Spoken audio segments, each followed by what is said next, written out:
Thank you so much for coming out today. I'm so excited to see all of you. Looks like a great crowd, great energy on this lovely Friday morning. I am Dr. Loveless. Some of you may have met my husband, also Dr. Loveless, if you've attended a talk before on sleep. And this is my first time here, so he said lovely things about y'all and how much of a good time he had. So I am thrilled to be here today.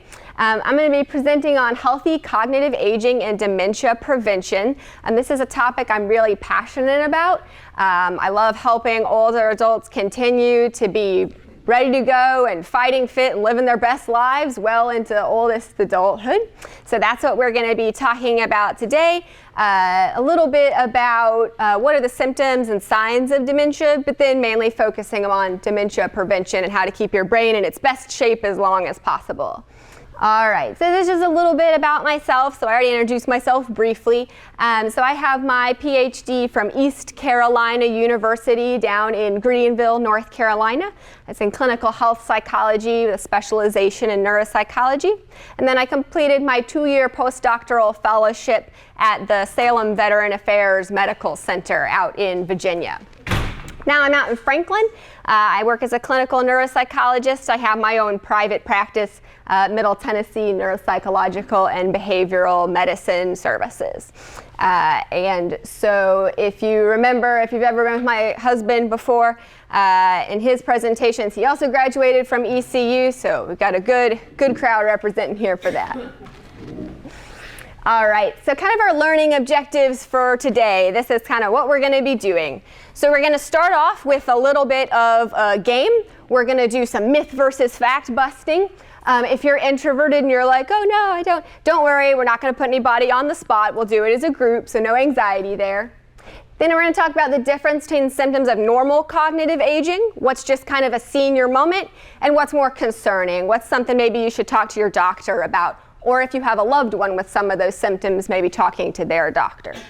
And then last, we're going to learn about lifestyle changes that anybody can make, doesn't matter how old you are, to help continue to promote healthy brain health, cognitive aging, and keep you perky and going as long as we can. So we're going to play a little bit of a game, a myth versus fact game. So how this is going to look is I'm just going to bring up a slide that has a statement that could be a myth or a fact. I'll give you a second to look at that. And then I'm going to ask, all right, raise your hand if you think that's a myth. Raise your hand if you think that's a fact. And then we'll say whether it's a myth versus a fact, okay? So nobody's going to be put on the spot. Don't worry, we'll do it as a group, okay? All right, so myth versus fact 1. It is inevitable that older people will get dementia. Okay. Raise your hand if you think that's a myth. All right, raise your hand if you think that's a fact. Great. All right, you guys are awesome. Everybody got it right. That is absolutely a myth. Dementia, including Alzheimer's disease, which is the most common form of dementia, is not an inevitable part of aging. Most older adults don't wind up with dementia or Alzheimer's disease. Age is the greatest risk factor for dementia, but despite that, only about 5% of people in their 70s wind up with dementia. Folks who make it into their 90s, that chance increases to about 37%, but still, that's a minority of people. So this is, in fact, a big myth. For most older adults, changes in your brain functioning and cognition are fairly mild and don't generally impact your ability to keep on keeping on doing all the things that you love. All right, number 2, if I have a family member who has dementia, I will end up with it too. All right, raise your hand if you think that's a myth. All right, and if you think that's a fact. All right, yet again, you guys are on it, spot on, great job. This is in fact a myth. So your chances of winding up with dementia may be slightly higher if you have a first-degree relative or particularly multiple first-degree relatives with dementia. So a parent, a sibling, an adult child, possibly. But for the most part, this is not an inevitability. Research suggests that about 50% of Alzheimer's dementia cases are actually related to modifiable risk factors. That means things that we can act on or change. A lot of these are vascular risk factors, so things related to your cardiovascular, heart health. What's good for your heart is good for your brain and vice versa. So things like type 2 diabetes, high blood pressure, obesity, smoking, poor diet, lack of exercise, as well as depression. So all of those things increase your risk for dementia, but we can do things about those factors. So they're treatable, modifiable. So good, you guys are right. This is a myth. It is not inevitable that you'll get dementia just because a parent or a sibling has it. Okay. All right, number 3, individuals can learn new skills even in late life. All right, raise your hand if you think this is a myth. Okay, that's all right. Raise your hand if you think it's a fact.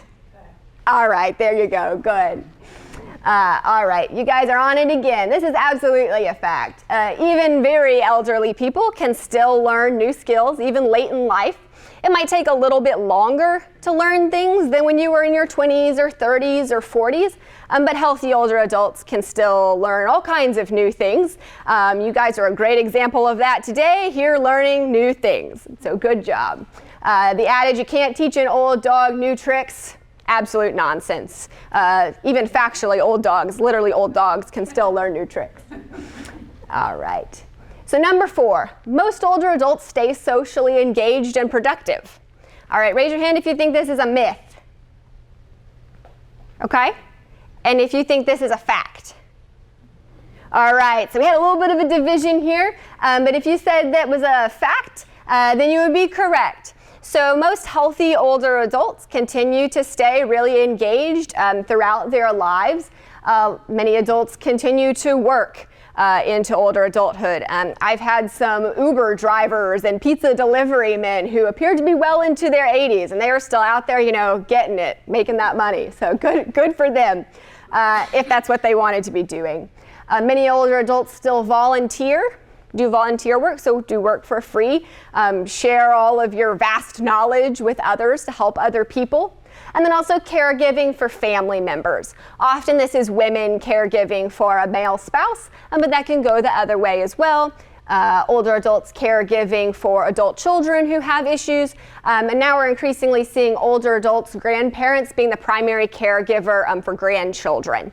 So that's increasing as well. And we know that kind of overall, staying active and engaged throughout later life is great for your brain health. It's good for your emotional health. It's good for your physical health. So we definitely encourage that. Having a lot of different social networks, so a diversity of people that you hang out with, keeps your brain flexible. You're having to think about, oh, well, what does so-and-so want to do or talk about? Or we don't want too much drama, but if you have some, interesting family tidbits, family gossip, friend gossip, that keeps your brain interested as well. So just not mean gossip, but a little bit of chat. That's okay. All right. So number 5, all right, last one here. There is nothing that can be done, nothing at all, to reduce one's risk of dementia. All right, raise your hand if you think that's a myth. Yeah, raise your hand if you think that's a fact. All right, good. You guys are on it again. That one is a myth. We talked a little bit in the first myth versus fact about risk factors that can be modified to help prevent dementia. So physical and mental inactivity. So it's kind of a use it or lose it kind of thing, right? So keep using it. Stop smoking, maintain a healthy weight, treat diabetes, hypertension, and then also depression. So depression, some people go, oh, that's a mental health factor, not a physical health factor. But we know that depression does actually significantly impact mental health and physical health and cognitive functioning for older adults. So treating all of those things and staying active. All right, so you guys did awesome at our game. Everybody won. Everybody gets a gold star. So next what we're gonna do is one of the most common questions I get in practice, the calls I get, are people who are starting to notice some signs of cognitive decline. Often I get these calls starting in people's 50s or 60s, so relatively young. And they're just starting to notice a little bit of what they're like, I'm slipping, just a little bit of slipping. And they're like, is that normal? Or do I have dementia? So next we're gonna spend some time exploring what's normal aging, and what is maybe more concerning, possible symptoms of dementia. When should you talk to your doctor? Or if you're concerned about a loved one, maybe when should you encourage them to talk to their doctor? So starting out, we're going to talk about normal cognitive aging. So what's normal? The term we use for normal cognitive aging, if you're reading up on this on the internet or whatever, is age-associated cognitive decline, which sounds terrible, but basically just says these are kind of those normal, what my mom likes to call senior moments. So things that are not really indicative of dementia or something more concerning, just kind of a natural part of aging. So things that are preserved memory functions in normal aging. So things that most healthy older adults continue to be able to do well. The first one you'll see there is remote memory. So the ability to remember events from years ago. So one of my favorite things about working with older adults in practice is all the awesome stories that you guys tell me when I do intake sessions. You tell me things from 30, 40, 50 years ago, your childhoods. You remember all of those things really, really well. And it's so interesting. So older adults are often the storytellers in our communities, a wealth of wisdom and knowledge to convey, and that kind of remote memory, the ability to remember those things, tends to stay intact and good to go well into oldest adulthood. So people in their 90s and 100s can even still, reminisce about their childhoods. The next thing that tends to stay good to go is procedural memory. So this is the ability to perform tasks. So if you think about the people in your family, probably the women in your family, and maybe the gentlemen as well, who are the best bakers or cooks, it's likely to be your grandmothers, your great-grandmothers, those ladies who have had a long time to perfect those skills. And most healthy older adults maintain those skills for the long term. So just keep on getting better at those well-learned skills. And then the last one here is semantic recall or general knowledge. So these are if you are a person who enjoys like Jeopardy or those kind of game shows, the ability to know facts about the world, know information. If you've learned it, we tend to hang on to those kind of facts or general knowledge long term. You may have family members who are like, wow, how do you remember that? How do you know that? Kind of just like random things, just from a lifetime of accumulating knowledge and storing that away, and then being able to pull those fun facts out later on whenever they might be needed.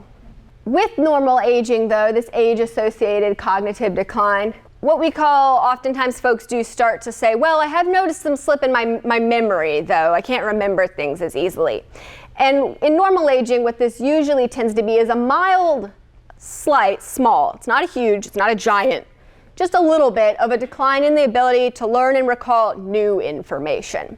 So that old information that you already have, that's sticking with you, but it might just take you more time, more effort when you're trying to learn something new and then recall that information later. So you might just need more repetition, more time to think about it. But if you give yourself that time, you'll still be able to learn new things, remember new things. Where I often see this typified is that there's this kind of myth, I think, that older adults don't like technology, don't use technology, can't learn to use technology. And I found in my practice that this is not true at all. I have a lot of older adults who come in and I say, okay, we're gonna do some tests on an iPad, Have you ever used an iPad? And they're like, oh yeah, I have an iPad. I have 4 iPads. I love my iPad. I talk to my grandkids and I play my puzzles and read the news. So sometimes folks may need a little bit of help kind of initially if they've never used an iPad before or a new type of technology, kind of getting over that hurdle. But in my experience, once folks get over that initial learning hump, then they often pick it up and then they do just fine. Keep on learning, keep on doing. So sort of overall then we're looking at these symptoms, age-associated cognitive decline, any sort of mild memory symptoms that you're having, they're not noticeably disrupting your daily life or your ability to do tasks as you've always done them. It might take you a little bit of time to learn new things, but once you've learned them, you can still do them. Keep on keeping on, you're still able to function quite well. All right, so now we're going to talk some more about symptoms of dementia or things that might be more concerning, so I'm going to talk to your doctor about. Caveat here that often this isn't just like one thing. So if you're like, well, I don't have any of these other things, I just have this one specific thing, probably okay. We're usually more concerned when we start to see sort of a cascade effect, so multiple of these symptoms starting to occur. It also has to do with the frequency.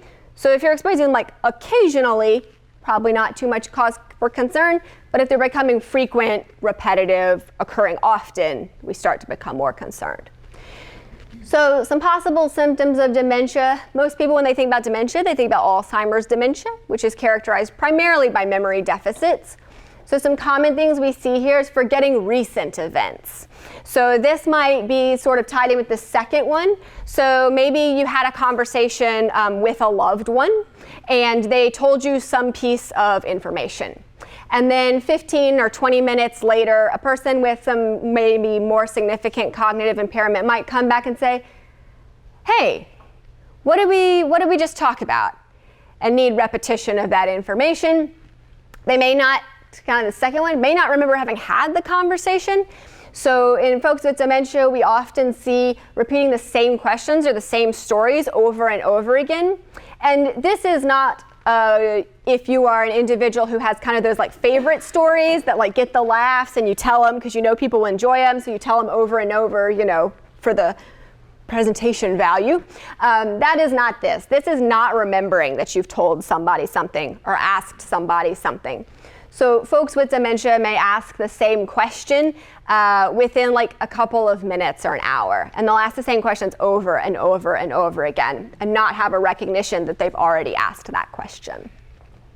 Other ones, forgetting the names of close friends and family members. So all of us from time to time forget, oh, what was the name of that man I worked with 20 years ago? Oh, Tim, how could I forget Tim? That's more normal. But if somebody's forgetting the names of their spouse, children, close friends, that tends to be more concerning. Frequently forgetting appointments or planned events.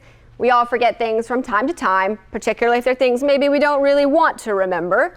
That's more normal. But folks who are consistently missing appointments, showing up for appointments on the same day, not sure what they have scheduled when, we start to be more concerned. And then frequently misplacing items. We'll talk about this one later. This is one that often people are like, I don't know if this is normal or not. It's pretty common, even for relatively young people, to occasionally lose their keys or their wallet and be like, oh, Martha, where's my wallet? I need to leave the house. But if you're frequently misplacing those things to the point where maybe you've had to like get a new driver's license or a new cell phone or had locks rekeyed because you've lost your keys so many times, that's more concerning. Other problems that can come along with dementia that aren't necessarily related to memory per se. You had asked some about the language or word finding difficulties, so some of that might fall in here. So all of us from time to time kind of maybe lose a word and we're like, oh, what was it? And then it comes back to us. But if you or a loved one are losing words so often or consistently to the point that other people can't understand what you're trying to convey, if you can't get out a total thought, if you don't make sense when you're talking to other people, that starts to be something we're more concerned about. Losing focus and being easily distracted.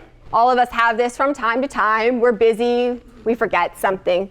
But if you or a loved one are having problems with concentration, attention, significantly to the point that it's interfering with kind of your daily activities or ability to function, we start to be more concerned about that.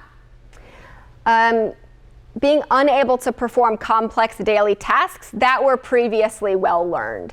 So sometimes I see folks and I ask, often older gentlemen, well, are you able to like manage your finances, pay your bills? And they say, well, no, but my wife and I have been married for 70 years and she's always done it. So this has to be a change from a previous higher level of functioning. So if you were previously able to do these kind of complex tasks and now you're struggling, that's when we start to be concerned. And then this last one here, displaying poor judgment due to an inability to kind of think rationally or problem solve. Sometimes these behaviors, these are the ones that are often most distressing to loved ones. So sometimes older adults, if they just go off and you have no idea where they've gone and they don't tell anybody, and then you have to go hunt them down, that's very distressing to family members.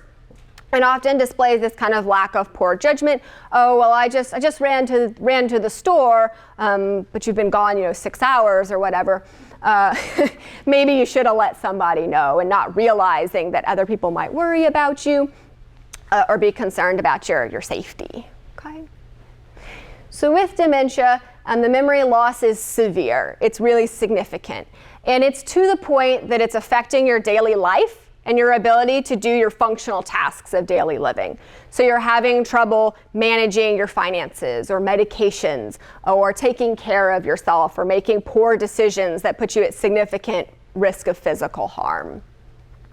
Often this is the point other people close to you may start to notice changes in abilities. So one of the unfortunate things about Alzheimer's dementia in particular is that the individual with the symptoms often isn't able to recognize any changes. And it may be a family member or a friend who says, hey, I'm starting to notice some issues, I'm worried, I'm concerned, maybe you should get that checked out. Okay? Another important key factor here between the normal memory changes versus those seen in dementia or Alzheimer's is the rate of change over time. So here on the left, we have this rate of change over time with normal age-related memory loss.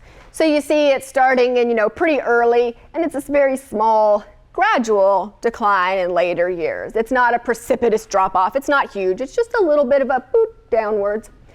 Whereas in dementia, we see this big, chasm, right? So it's a significant decline. It tends to start out a little bit more mildly. This is often in this green area, the point where people are like, maybe, maybe not, I'm not sure. But then eventually it'll get to the point, if it is in fact Alzheimer's disease or dementia, where it becomes very clear that there's an issue here. We see this big old canyon, this big drop off here. Just kind of over time, these different trajectories. All right. So when I presented this presentation for practice to my admin assistant, after I had finished that section, she goes, well, that's not really very clear. Based on that, and she's my age, she's like, I'm pretty sure I have Alzheimer's. And I was like, okay, well, that's not what we're going for. So I've added then this section to try and make it a little more clear with some really specific examples of symptoms and what's on the normal end and what's on the maybe you should talk to your doctor kind of end. All right. So first one, memory loss that affects your day-to-day abilities. All right, so likely normal. All of us, even relatively younger adults, occasionally forget appointments, lose a colleague's name. I find particularly if it's a colleague you don't particularly care for. That's easier. Or a friend's phone number. Particularly now that we all have smartphones and we don't need to remember phone numbers. This one's a pretty common one I see. So not too concerning there. These kind of occasional lapses comes back to you later, usually when you're in the middle of something else and you're just talking along and then you go, Tim, that was the call, and you're like, more concerning if you're frequently forgetting things, like daily or multiple times a day, and that information doesn't come back to you, particularly for recently learned information. So we talked about before, if you're having trouble remembering things to the point of asking loved ones the same questions over and over and over again because you can't remember the answer to the question, that starts to be the time where maybe go ahead and talk to your doctor. Just get that checked out, see what's going on. All right, number 2, difficulty performing familiar tasks. So busy people, it's pretty normal. We get distracted from time to time, and we might forget, say, a step in a task. And then only later on we go, oh wait, I forgot to do that part, and we go back and we do it. That's pretty normal. When we start to get concerned is when people forget how to complete really well-learned tasks.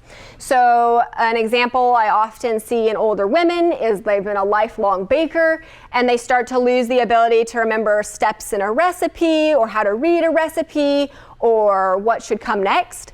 In older gentlemen, they often have, hobbies that are related to lawn care and woodworking and arts and these sorts of things.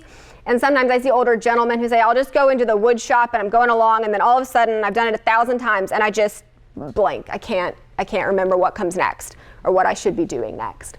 So if you're kind of starting to have some of those difficulties, more significantly here at the end, you're probably going to know that you have cognitive problems before you get to this point, but people who can no longer dress themselves or feed themselves because they physically don't remember how to do it, definitely concerning. So if you're forgetting how to do those well-learned tasks, I would go ahead and say talk to your doctor at that point. All right, number 3, problems with language. So these kind of word finding difficulties, my mother points these out, it drives her crazy. These that are occasional. So occasional, a slip of the tongue, you're groping for the word, you're searching for the word, and usually it'll come back to you, again, often an inopportune time, middle of the night, wake up at 2 a.m. and it's come back to you. That's pretty normal, but if you or a loved one, you're starting to forget simple words, or you're trying to substitute words into sentences because you can't remember the word that actually goes there, to the point where it's difficult to understand what your thoughts you're trying to convey, or difficult to understand your speech, what you're saying, that's a good time to talk to your doctor about that. That's more concerning. Disorientation in time and space. This is probably one of the symptoms of like Alzheimer's dementia in particular that people are most familiar with. So all of us from time to time forget the day of the week and have to think about it. I do this, I think, pretty much every day. Patients will ask me when they're dating forms, oh, what's the date? And I go, and then I tell them. But if I thought about it, it would come back to me. Or, I'm driving along and I'm just like on autopilot, and then I'm like, where am I going? And then I think about it for a second, I'm like, oh, that's right, going to Target. And then I'm back on track. So that's pretty normal. However, if you're having difficulty with the date or the time, day of the week, to the point that even if you think about it, you really don't know, it won't come to you. If you're off on the date by more than a couple of days, especially for retired folks, if you don't have anywhere to be or anything to do, why bother? But if you're off by more than like a couple of days, you're off weeks or months or years on the date, we start to be a little bit concerned. And then when driving or around, particularly in familiar places, if you're in your hometown, on your own street, and you're getting lost in familiar places, where you're like, I just got confused, I didn't know where I was, I've been there a million times, I had to call my daughter or my son or my friend to help me figure out where I was and how to get home. We start to be more concerned, so talk to your doctor at that point. Impaired judgment. We talked a little bit about this one already. All of us from time to time make kind of bad decisions. So maybe putting off seeing a doctor if we're not feeling well, because we're like, oh, it'll just get better, I hope, maybe. And I don't want to go to the hassle. Or like me this morning, I was so excited about this presentation, I was ready to go. I walked out of the house without a coat, and I was like, it's a little nippy. Maybe I would have liked a coat. Those things are sort of normal. But if changes in judgment and decision making are getting to the point where they're affecting somebody's health, safety, well-being, there can be serious consequences for that poor judgment, we start to get concerned. So sometimes in folks with Alzheimer's dementia, for example, we start to see a loss of understanding that they have significant health problems that require consistent medical treatment. So often I see older adults and their child will tell me, well, mom just decided to continue all her medications because she says she doesn't need them anymore. So we talk with, mom, the patient, and she's like, oh no, I don't have any physical health problems. I'm healthy as a horse. And I'm like, ma'am, you've got, diabetes and hypertension and a lot of things where you need your meds. And you're just like, nope, I think I'm fine. So that kind of loss of insight to the point where it could cause, serious, irreversible physical harm. All right, problems with abstract thinking. So all of us have problems with abstract thinking from time to time, doing these complex tasks, managing finances, these kinds of things. But for most of us, if we just kind of like, all right, I just need to focus my attention and just think about it for a second, it comes back to us and we're able to do those okay. But in adults with dementia or Alzheimer's disease, the symptom is often to the point of negatively impacting their ability to even understand what abstract symbols mean. So when I say abstract symbols, I mean like you're doing math, like balancing your checkbook. So this doesn't mean, oh, well, I used to be able to do calculus and now I can't do calculus. I can't do calculus, so that's fair. But if this is to the point where you can't even balance a checkbook because you can't remember how to do addition or subtraction or what a plus sign means or division sign means, then we start to be concerned. So maybe talk to your doctor at that point. All right, misplacing items, we talked about this in a little bit already. Temporarily misplacing your wallet or your keys and having to search for it, it's pretty normal. In dementia or Alzheimer's, this one tends to be really, really frequently, multiple times a day, asking multiple times a day, where did I put my whatever? And often those items are in a place that does not make sense. So for example, I've had patients where their spouse says, well, he couldn't find his keys and we looked all over, and then I went to make dinner and they were in the refrigerator. Why were they in the refrigerator? And this is because folks with dementia lose the ability to kind of remember what the object is or what it's for, and therefore where it should go, right? So examples, keys in the freezer, putting your wristwatch in the sugar bowl, those kinds of things. So this is one often that people don't think about when they think about cognitive aging. So kind of these mood or affective symptoms. So when we think dementia, we think, well, it's a memory problem. But also we sometimes start to see significant extreme changes in mood. Depression is not a normal part of aging. It's not a normal part of being an older adult. All of us feel sad or moody from time to time. We get the grumps, we're a little fussy. And people may have kind of subtle personality shifts over time as they age, maybe becoming, a little bit more outgoing. Some people tend to mellow a little bit with age, but those changes are small or subtle.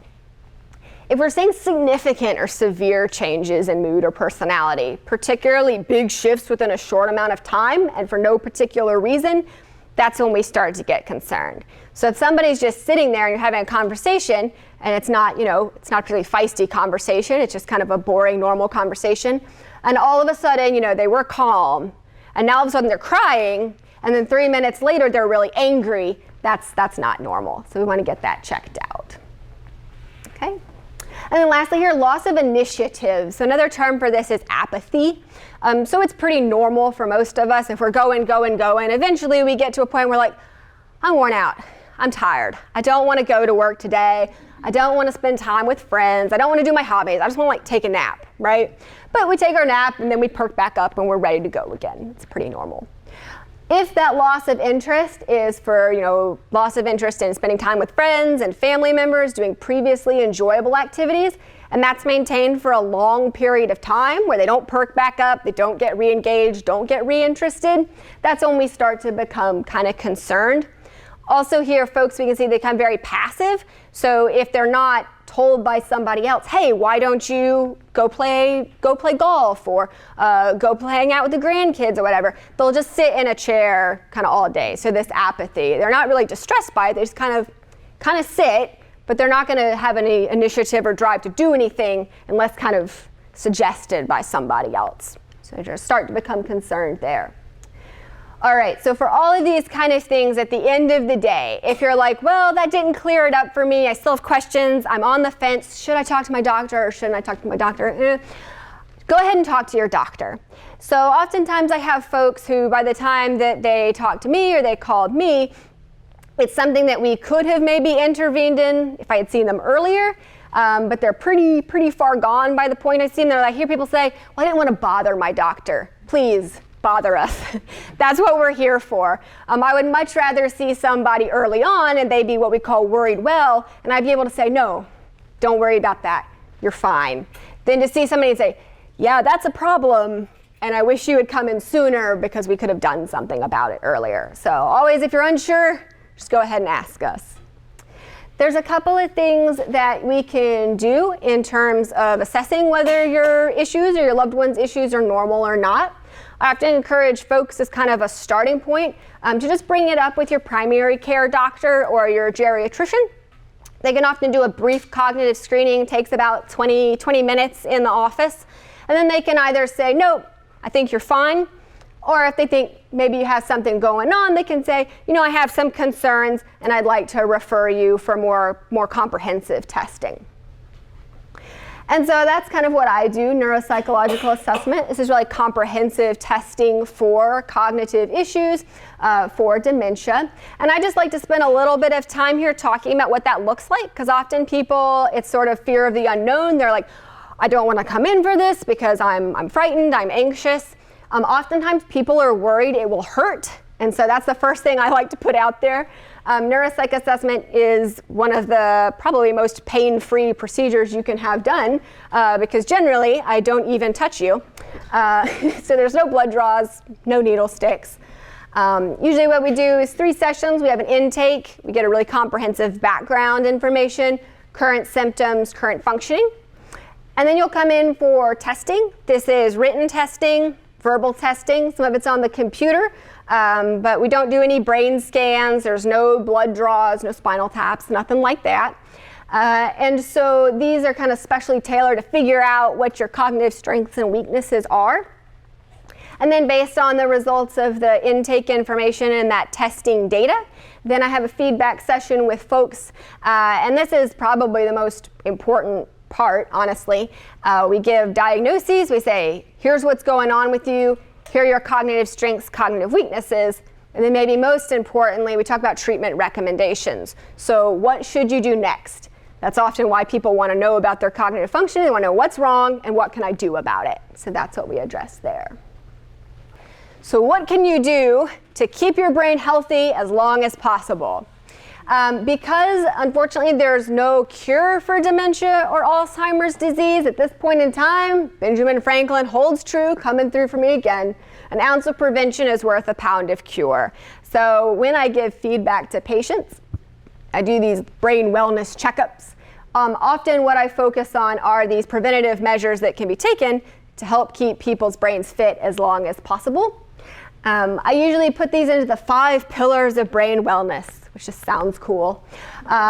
These are research-based recommendations that to these kind of things, usually the more of them you can do together, the better. So it's like these things in combination can help promote long-term brain health. If you can only do one of them or 2 of them, that's okay, but the more you can do, the better. So we're going to start out talking about the first pillar here, which is food and nutrition. So probably all of you have had your doctor at some point or another harp on you about eating well, eating a good diet, but this is really, really important. So a good diet is important for your cardiovascular health. And again, what's good for your heart is good for your brain. You have a lot of blood vessels in your brain that deliver critical oxygenated blood. So we want to keep those vessels nice and open, pumping good, healthy blood so your brain keeps all that blood and oxygen circulating. And so for that, we need your heart to be healthy, your arteries to be healthy. So the diet I typically recommend as an evidence-based diet for improving cardiovascular health, thereby reducing risk of dementia, is called the MIND diet. That stands for the Mediterranean Intervention for Neurodegenerative Delay diet. Thank goodness for acronyms. And it is an integration of 2 different diets, the Mediterranean diet and the DASH diet for hypertension. Okay. So there's 2 main reasons I recommend this diet. I like it a lot. One of them is that it's evidence-based, so there's a lot of good scientific evidence for this. It was developed by a nutritional epidemiologist, and she studied about 1,000 older adults for over a decade to see how well did this diet work. And what she found was that the diet lowered the risk of Alzheimer's disease by as much as 53% in patients who adhered to it strictly. Now, caveat here, one of the reasons that I like this diet is because also people are often, I don't know where they found these research participants who adhere to a strict diet for a decade. I can't adhere to a diet for like a month. But what's also important to note here is that for people who only followed it like moderately well, there was still benefit. So 35% of senior adults who followed the diet moderately well still saw benefit. So this is important because some of the other diets, you really do have to adhere to them strictly to get any benefit, which is difficult for people, right? It's really not feasible. So this is a good one because even if you're only kind of like half doing it or like giving it your all, but it's not perfect, there can still be benefit here. And the longer folks followed the diet, the better their risk reduction was for Alzheimer's. Okay. Second main reason I really like this diet compared to some other diets on the market, it's relatively simple. There's no calorie counting. You don't have to have an app or anything like that. So primarily here we're looking at adding 10 good foods and then avoiding kind of 5 not so good foods. This is fairly intuitive for most people. Eat your veggies, especially green leafy veggies, berries, nuts, beans. Wine is a part of this diet. Yeah, a lot of people like that in moderation, right? We're not like getting drunk every night, but a glass of red wine a day is good for you. Whole grains, fish, poultry, olive oil. Things to avoid, again, sad, but they're the fairly obvious ones. It's everything we really love. Fried or fast foods, red meats, cheeses, butter and stick margarine, pastries, and sweets. The good thing about this diet, though, is that unlike maybe more restrictive diets where like you can't have any of the things you enjoy ever, never again, this one does allow you to occasionally eat those things. So this is really about moderation. So try and eat frequently all the good things and try and limit the things that are less good for you, but you don't have to cut them out entirely so you can still enjoy things. Okay.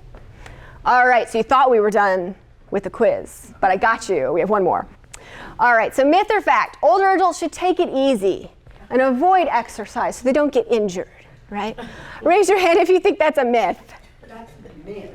Absolutely. All right, raise your hand if that's a fact. All right, good. You are right. That is absolutely a myth. So this is a really dangerous myth, unfortunately. This idea that older adults should just like sit in a rocking chair because they're delicate and fragile and brittle and we don't want them to break, and they should just sit there and not do anything so that they're okay. And this is really dangerous because often the sitting, the inactivity, that's what'll get you. It's not the exercise. What we see in older adults is that folks who continue to engage in a moderate amount of physical activity, we'll talk more in a second about what that actually means, tend to do better, both physically and cognitively over time, than adults who kind of just sit in a chair and don't move. This is another of these kind of use it or lose it sort of things, and this is a critical factor in maintaining independence.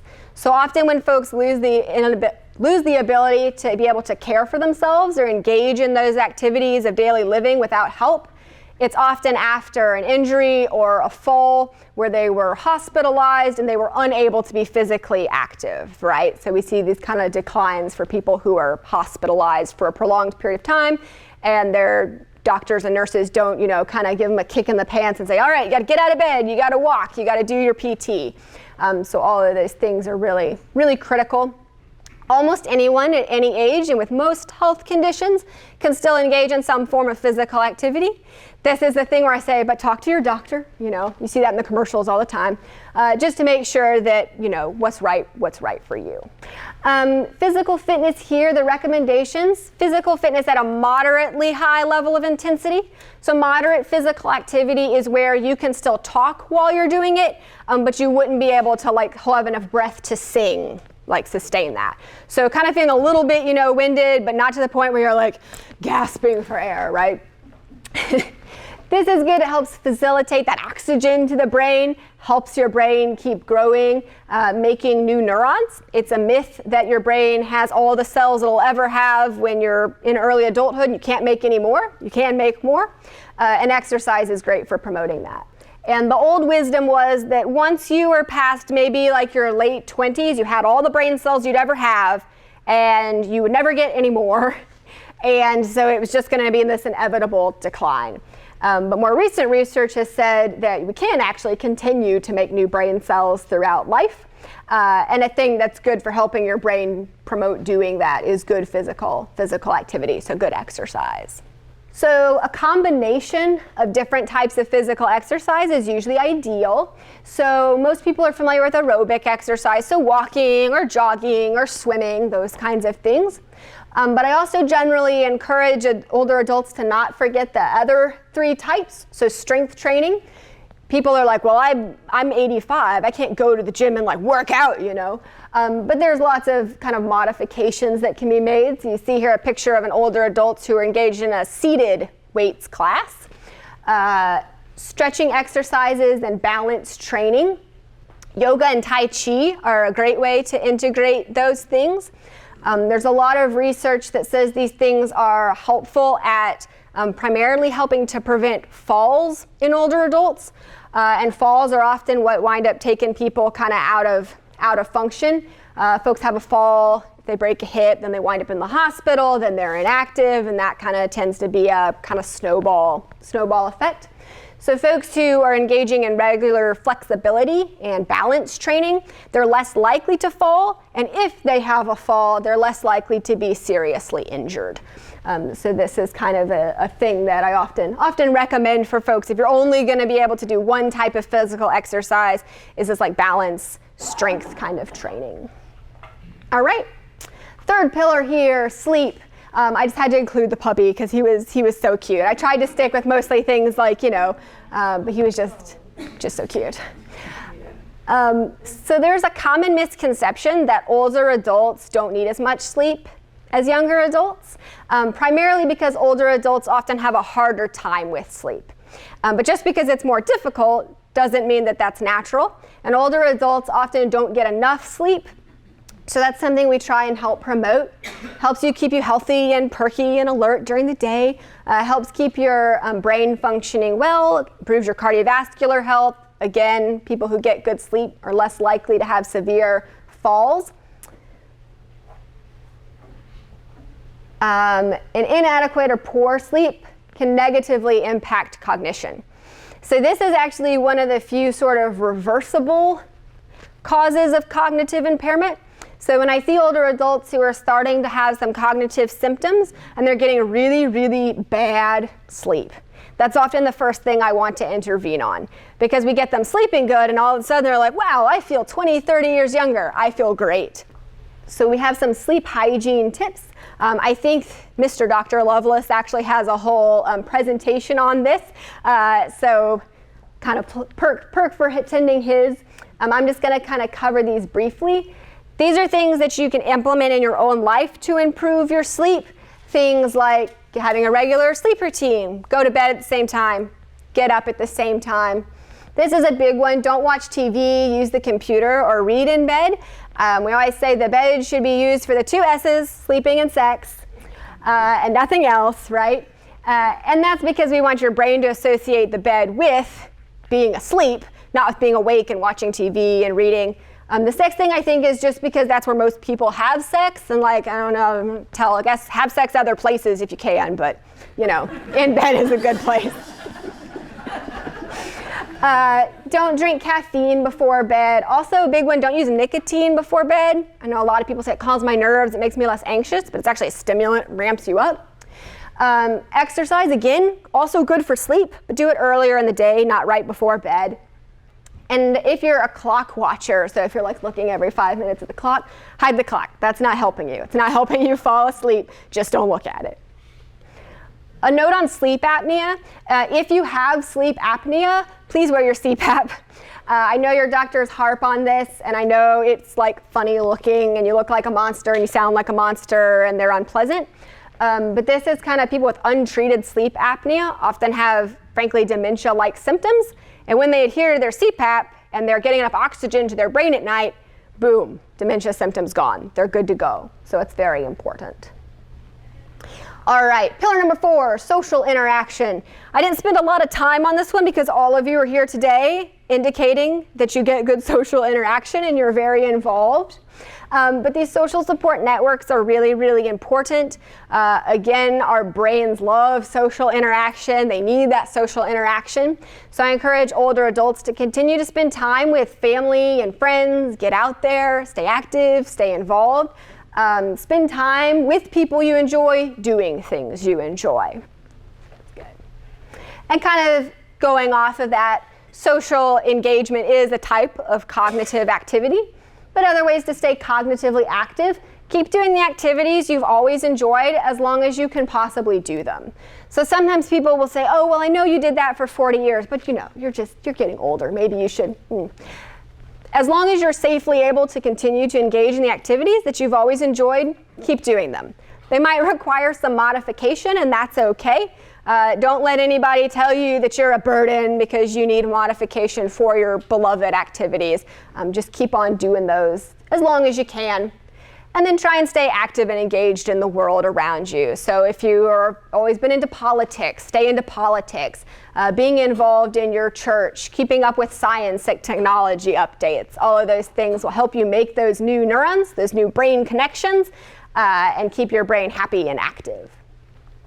All right. Sometimes people are like, well, what specific activities should I do? So kind of generally, they should involve your mind, they should involve your whole attention, but they shouldn't be so difficult or challenging that you become overwhelmed or stressed or upset by doing them. So common ones, gardening, cooking or baking, playing bridge or other card games, walking, playing an instrument, reading or listening to audiobooks. So sometimes folks are like, well, I used to love to read, but I can't see well enough to read anymore. There's actually research that says even listening to an audiobook on like Audible, or some other website like that is just as good for your brain health as the physical reading. So even if you can't physically read anymore, still listening to the book, getting the information. And then listening to music, this is often both a pleasurable activity for people and can also help some with cognitive functioning. Helps with your sleep, mood, mental alertness.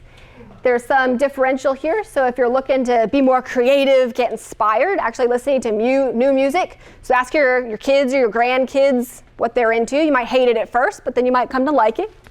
And familiar music's good for bringing back old memories. So kind of that reminiscing, just that feel good. All right. Many of you dove into your brain wellness goodie bags before we get started, which is great. If you haven't opened yours yet, you can go ahead and open them now. They're there in front of you. They have a puzzle book with a pen for cognitive stimulation, headphones for listening to your favorite music, flower seed packets for starting your own little mini garden, and a squish ball for stress reduction. All right. Here are the resources for the presentation if you want those. And then if you want to get in contact with me and you have more questions, here's how you can do that. At this time, I'll also take any other questions that you have about anything we've talked about today. But for the time being, I want to thank everybody for coming out today. You guys have been a delight. I've appreciated your involvement and your fantastic questions. And I hope everybody continues to come here and get new information and learn things and stay cognitively active, maybe dance a little bit. So thank you.